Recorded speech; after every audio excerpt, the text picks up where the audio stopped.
Don't try this at home. No, we're not professionals. Not by any means, but hopefully you can learn from our mistakes. Previously on House Renovations.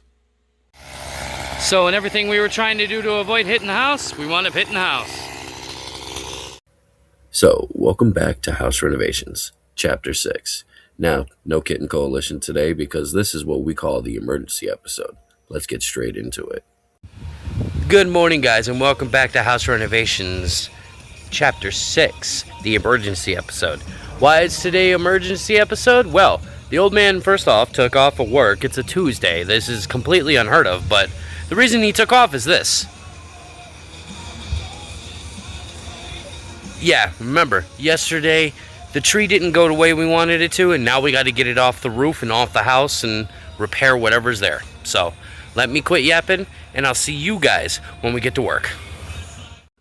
First things first, we needed to clear the limbs that were in front of the fallen tree so we can get to it and figure out what we're going to do from there.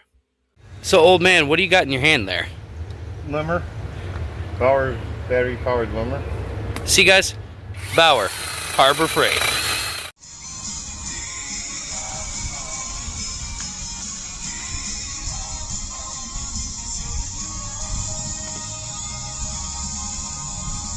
Keep in mind, guys, we started at 10:30 in the morning, and it was already about 85, 90 degrees.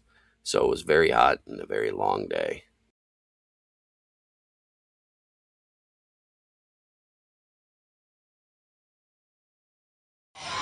All right, guys, look. So, big thing is the old man is cutting down with the hand limber and getting things cleared out of the way. Right now, we do have big pieces that need to be cut up with the chainsaw, but we're not concerned about that at the moment. There's a tree on our house. So the main goal today, get that tree off of there, patch up any holes that the tree may have made. We'll show you the extent of it when we get to it. So, now that everything was cleared out, let me lay out the game plan for you. Alright, guys, so the plan right now is the old man is going to go up on the roof and start trimming the limbs that are further on the roof, trimming them back, tossing them down, and I'm going to be moving them to the fence line. Now, the old man is going to be using our weed eater with a limbing attachment, and he's going to be using the hand trimmer as well. Also going to have the chainsaw up there so when he starts getting to the bigger limbs. Before the old man even gets up there, that tree trunk needs to be braced.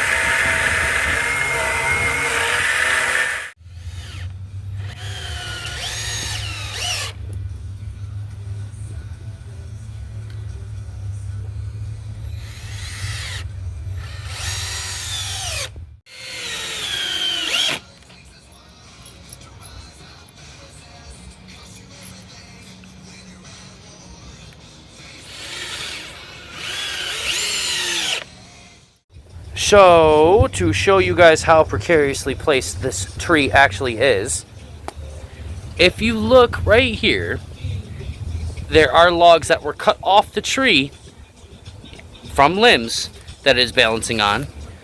That's part of the eave that fell, and then it's leaning up right there. We normally methodically plan things out, but considering this is an emergency, what's running through your mind, old man? Why are you screwing all these things into the tree and into the house? I'm screwing it in so it doesn't move or shift weight or hit the house anymore. And just kind of keep it because I got to cut it down in pieces. Literally, Start cutting the stuff at the top and going down to the side. Lower and lower it go, the more the weight wants to shift and end up falling on the house more. and as you guys saw earlier, it's already precariously balanced on the log right here, and it's being held up by the eave that it took down. We're not wanting it to shift this way and take out the back room that we worked literally almost 2 years on. All right, old man, why did the tree twist yesterday and not tilt the way you made that wedge? It rotated with some of the weight, because the tree's all rotted out in the middle. You can look at it. Okay. So the weight shifted, and even with the wedges in it, it just went the wrong way. Case in point, right here, you can see the paint from the wedge, how much pressure was being put on that wedge. You can see where it cut grooves into it, being pounded in. Again, so the tree basically sheared off. Instead of going this way the way he wanted, it twisted and sheared that way. Yeah. And now for the long process of the old man going up and cutting that tree limb by limb and piece by piece.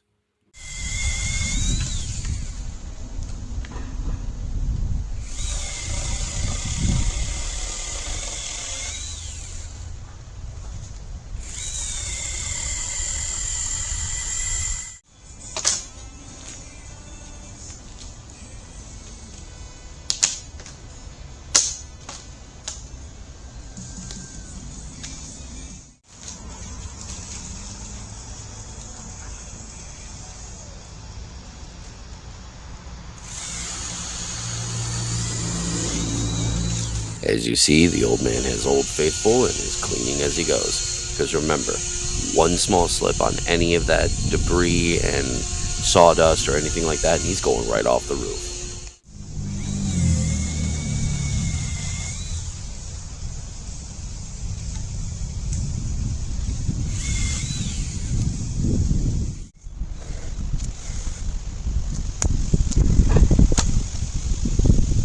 And of course, my job being on the ground, I had to pick up the giant mess that the old man was throwing off the roof.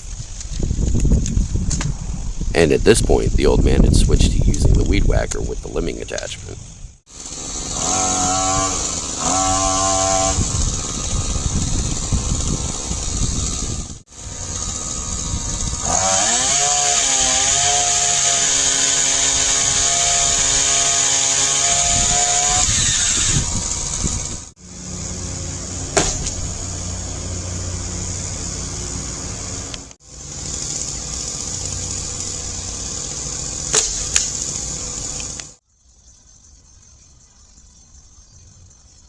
So at this point, I had two different piles, one for the regular limbs and another one for the logs that were coming down.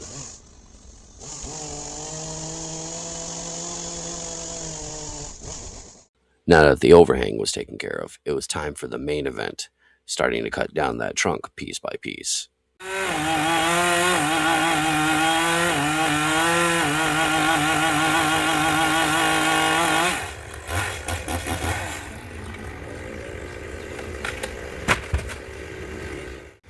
As you can see, the old man has made it at the eve with the chainsaw and the limbing, and I have two rather big piles of lumber. And that's what it looks like from the opposite side, guys. And this went on for a few hours, quite a few hours actually, until the old man reached the roof line itself.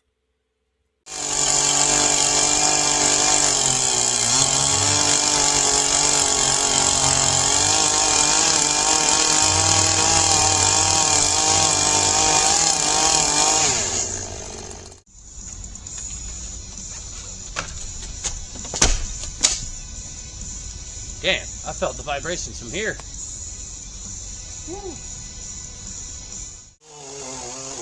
So, here's where things started getting tricky. Here's where we were most concerned about the weight making it so that it hit the back room. So here we're just chopping off a few parts, and this part right here, you're going to see both the old man and I pulling this part down because, yeah, we didn't want it hitting the window or hitting the house.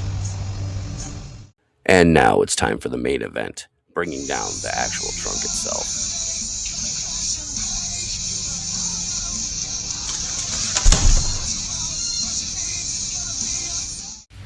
Alright guys, and that's all the time we have for today for this House Renovations Chapter 6 emergency episode. As you guys can see, the tree is down in its entirety. The old man is going to tarp up the roof right there, and we're calling it a night. We've been out here for almost 12 hours. So I want to thank you guys for so much for watching, and I hope to see you in the next one. If you like what you've seen, like, comment, and subscribe. We try to upload every Sunday and Monday.